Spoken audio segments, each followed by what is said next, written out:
नमस्कार, मैं प्रियांशा लाजरस और आप देख रहे हैं news plus 21। Raipur CM house में भूपेश कैबिनेट की बैठक शुरू हो गई है। बैठक शुरू होने से पहले मंत्री अमरजीत भगत ने बताया कि बैठक में प्रदेश के हितों से जुड़े मुद्दों पर अहम फैसले लिए जाएंगे। जी हां, बैठक में बाढ़ प्रभावित क्षेत्रों की समस्या के अलावा किसानों से जुड़े मुद्दे और मछुआ नीति पर चर्चा होगी।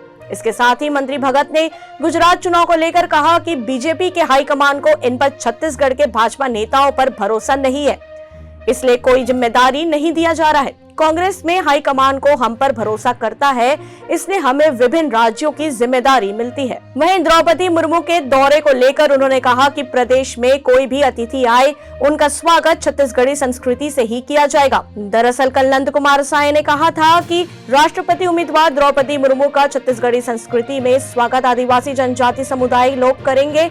जहां तक द्रौपदी मुर्मू को समर्थन देने की बात है तो उसका निर्णय पार्टी लेगी। ऐसी तमाम जानकारियों के लिए अपडेट रहने के लिए देखते रहिए न्यूज प्लस 21, आपके हक की बात।